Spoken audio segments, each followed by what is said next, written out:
when I saw this game in the schedule, I was like, I got the perfect guy. I probably have more hookups in Pittsburgh than anywhere else. But I do on my BetQL show. I do one with John Martin from Memphis and then Chris Mack from Pittsburgh. I was like, well, shoot, man. Let's get my boy Chris Mack on here, and we'll talk little Cowboys-Steelers. Morning, brother. I like how it's your show now, Choppy. Well, I see how that works. Chris, what's it like working with Choppy? It's an experience, Sean. I'll be honest. It's an hour of my life every week that I simultaneously don't get back, but also don't necessarily mind not getting back. Okay. And I mean that in the nicest way possible, Choppy. You know that. I appreciate that. That's probably the best way to describe working. Yeah, you get 4.5 of that every morning. So yes, Godspeed. Chris, is this an exciting start to the Steelers season? I know it's maybe an obvious question with the record, but my feeling on Pittsburgh is, okay, you might win 9 games. You have no real shot at any championship with the quarterback situation. So how exciting is it there with the start? Well, I think it's surprising for a number of reasons, right? Like this, when we looked at the schedule when it came out, we kind of looked at it and said, well, if this team's going to do anything, even if it's that 9-win mark that you laid out there, they're going to have to make hay early because the last 8 weeks are absolutely brutal. Every division game, a trip to Philly, the Chiefs come in on Christmas Day. Congratulations, kids. Here are your presents. I'm not going to say anything about Santa being real or not because Patrick Mahomes is going to come in and crush all your dreams. So we knew they were going to have to do something early on, but we thought they were going to be doing it with Russell Wilson, right? And we weren't quite sure about that. One thing this city loves, aside from its defense, is a quarterback who can be dynamic, right? Like, I instantly flash back a quarter century to Cordell Stewart, right? Here we go. Here's another Steelers-Cowboys storyline here, going back to the Super Bowl 30 year when they met out in the desert. That was the year Cordell Stewart flashed onto the scene as Slash, was doing things as a wide receiver, as a quarterback. And Steeler fans love quarterbacks that can make things happen when the pocket breaks down. Justin Fields is capable of that. And he's done his best to avoid stupid mistakes.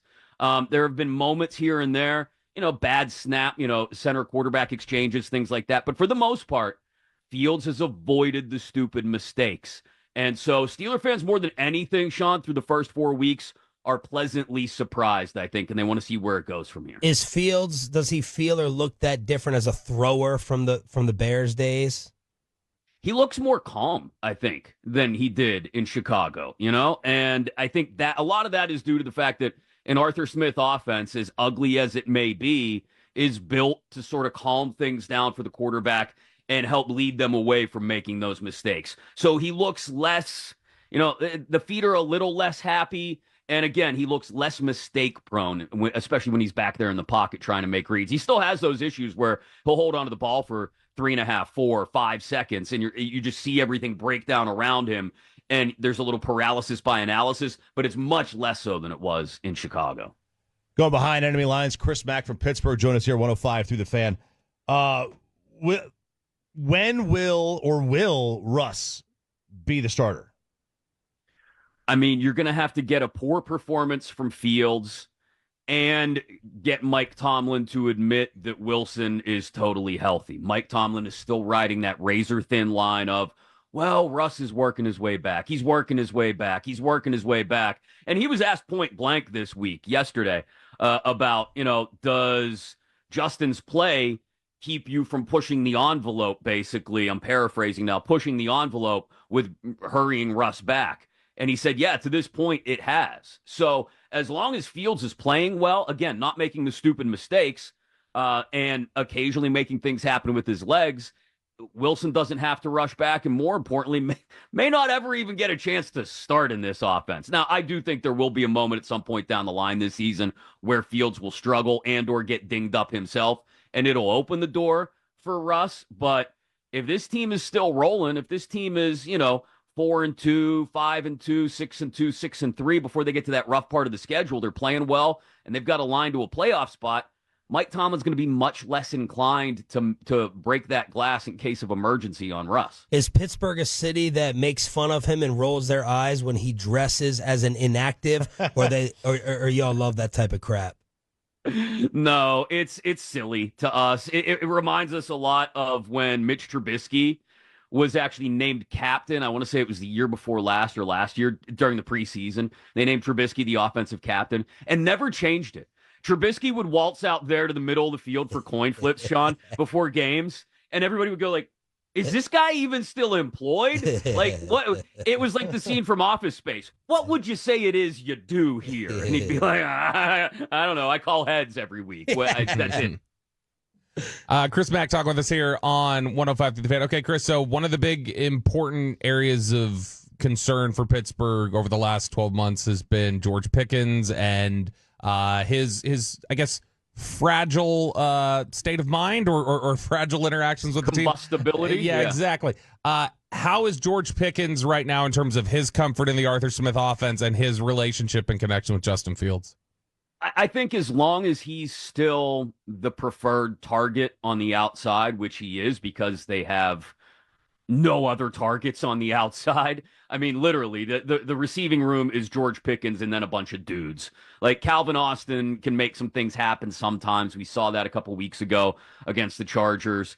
Van Jefferson is just kind of a dude. He's just there, right? Then you're down to like the Scotty Millers of the world. So as long as Pickens is the unquestioned wide receiver one, I think he's going to be okay. And he has developed some chemistry with Fields. The more interesting thing to watch, guys, is the chemistry developing between Fields and Pat Freiermuth, their tight end, their number one tight end. Again, to go back to the Arthur Smith deal, we know how much Arthur Smith would put 19 tight ends out there if he could. He loves tight ends.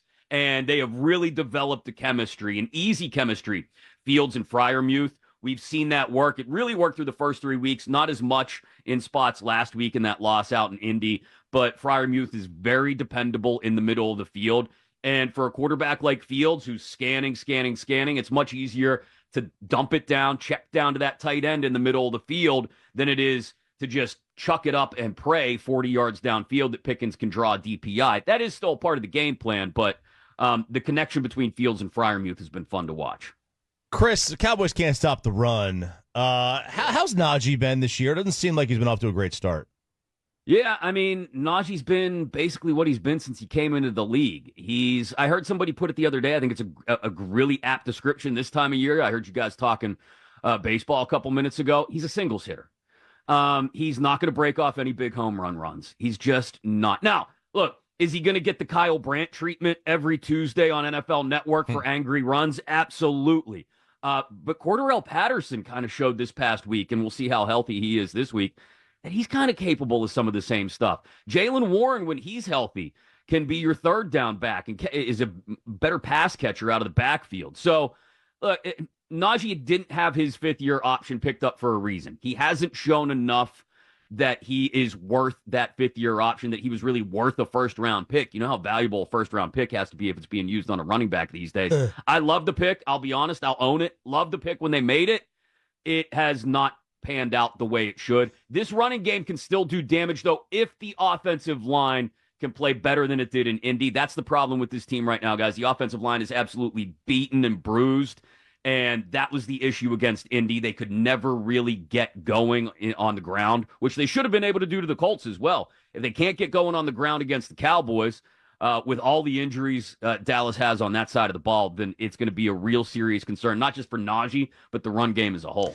Have you and RJ Choppy had a TJ Watt discussion ever on the BetQL network? I don't think we have. Okay. Choppy, would you like to espouse your love of TJ Watt at this point? Is there any an extreme amount of admiration you have for TJ, as you should as a football fan? Yeah, listen, I do think the Cowboys should have taken him over Taka. I wanted him back then.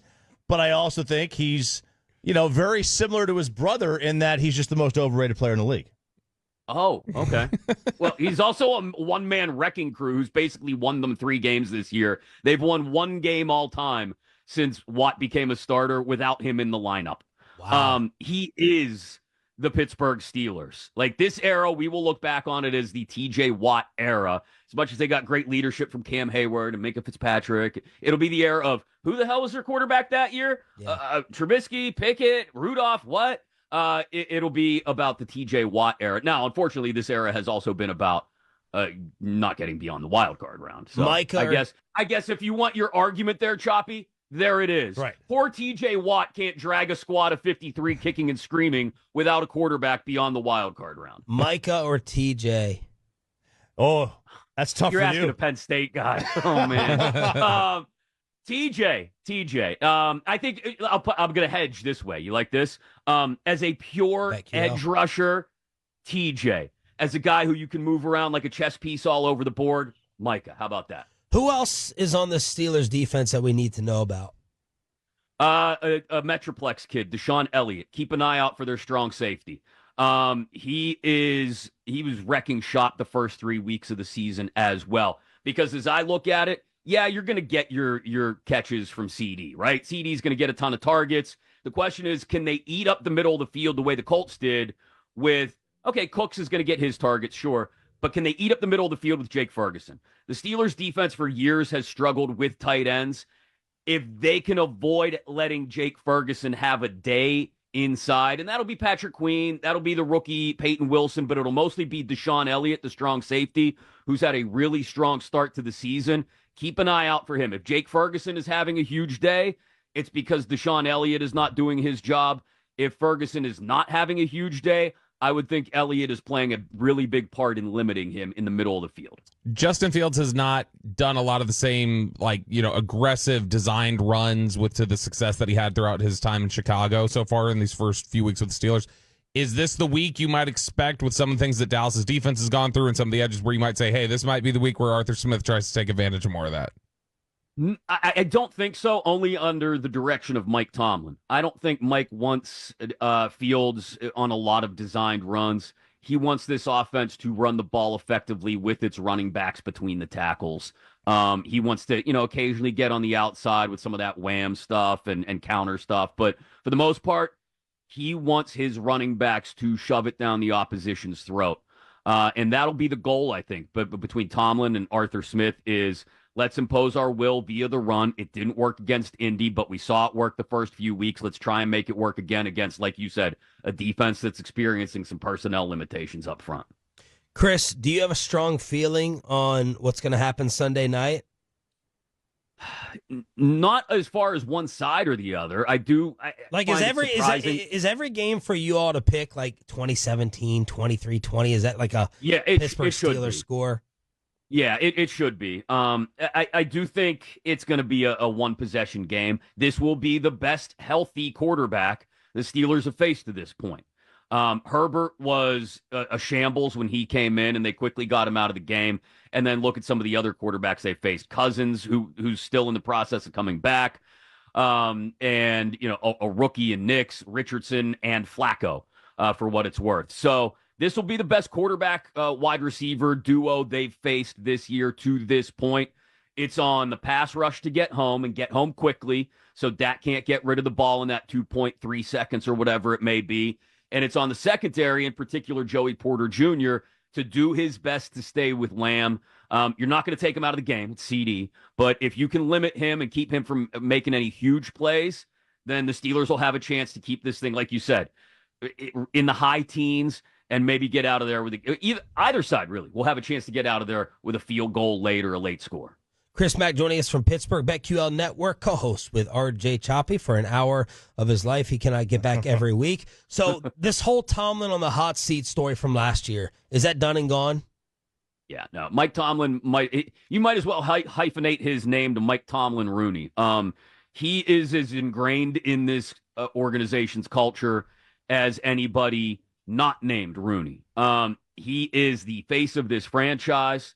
And he will go nowhere, Mike Tomlin, until he goes 0-34 or he decides he wants to go somewhere. It is his team, and Art Rooney II is perfectly happy with it being Mike Tomlin's team. And look, people in Pittsburgh are always going to complain. We're like you guys in that we have very high standards, right? Get me to a conference championship game, at least, please. Yeah. Quit telling me about X number of non-losing seasons. That's great. The guy's going to be in the Hall of Fame someday. He needs another ring. Or at the very least, he needs to get back there to satiate Steelers fans. And even then, some Steelers fans still wouldn't be satisfied. he's a great coach. Are there some game day X's and O's things that will drive you nuts? Yeah, I'm sure between he and Mike, somebody will throw a really stupid challenge flag on Sunday night. That's nearly a guarantee. Somebody will go into the half or go home with a timeout that they should have called at some point. But he is an incredible motivator of men. This guy's going to write a book someday. It's going to sell like crazy. He will basically, he writes his own path. He cashes his own checks from here on out because that is what he does. He gets guys to come together on teams that should not win more than 6 or 7 games and somehow win 9 between Kenny Pickett and Mason Rudolph and go to a wild card game. Does y'all stadium ever get invaded like you do everywhere else? And how many Cowboy fans, what percentage do you expect Sunday? This will be the closest probably, right? Like these are the two fan bases that, and they say it about both. Oh, Steeler fans travel well. Cowboy fans travel. No, it's just they're everywhere, man. Cowboys fans and Steeler fans, Mike Tomlin said it yesterday. You look at the brands, man. These fans are everywhere. Geographically, half the people in that building on Sunday night won't be tied to the Metroplex or Western Pennsylvania. They could be from Maine. They could be from San Diego, from South Florida, or Vancouver. It doesn't matter. Steeler fans and Cowboy fans are everywhere. But this is one that will come as you'll look when the Cowboys do something, you'll hear a pop like you wouldn't hear when other teams are in town. But still, Heinz Field, I'll never call it whatever the new stupid name is, Acrisure Stadium or whatever. Heinz Field, very difficult to invade unless the Steelers are out of the playoff picture. It'll be a great atmosphere Sunday night, man, and I can't wait to see Cowboy fans around town. As one of those rare half Texan, half Pittsburgh hybrids, my dad's side of the family, all from Texas. It'll be cool to see Cowboys fans everywhere. Where in Texas? All over the place. My dad was born in Denton. My grandfather was a Presbyterian minister who was all over North Texas, ended up settling in Dallas. I was born in Houston, lived in Brownsville down in the valley for a few years. Wow. So Look at that. yeah, the stars at night are big and bright. There we go. Even up here. Heart of Texas. Is the McCarthy family bar still there? Is it a pizza place? And Bobby's going to the game. Where does he eat? What pizza does he need to eat at? Man. Yeah, go to Minio's in Squirrel Hill. You can pass by Mike's family's bar on the way there. If you drive a circuitous enough route, you can cut through Greenfield to get to Squirrel Hill. Penn State it is education. Still there. Yeah, big words. Lots of big words this morning, guys. But yeah, no, go to Minio's in Squirrel Hill. That's the spot to go. Right there on the main drag, Murray Avenue in Squirrel Hill. Fantastic pizza. And have you been in the bar? It's still up and kicking? I've never been there. I'm good friends with a columnist for the Tribune Review here in Pittsburgh who's cousins with Mike, but I've never made it over to Greenfield to go in there. It's kind of like it's one of those places I drive through all the time, but never really have reason to stop in. Does the bar shut down every February? Stop it. God, here we go. Or the final hour of the night. Yeah. It's closing time midnight. Oh, Lord. Questionable decisions on what's on TV. Chris, this was fantastic, man. Thank you for hopping on the Fan Cam, Twitch, and Zoom with us. Best of luck with Choppy moving forward, and enjoy the weekend. Yeah. This is great. Thank you. Hey, thanks, guys. I appreciate you.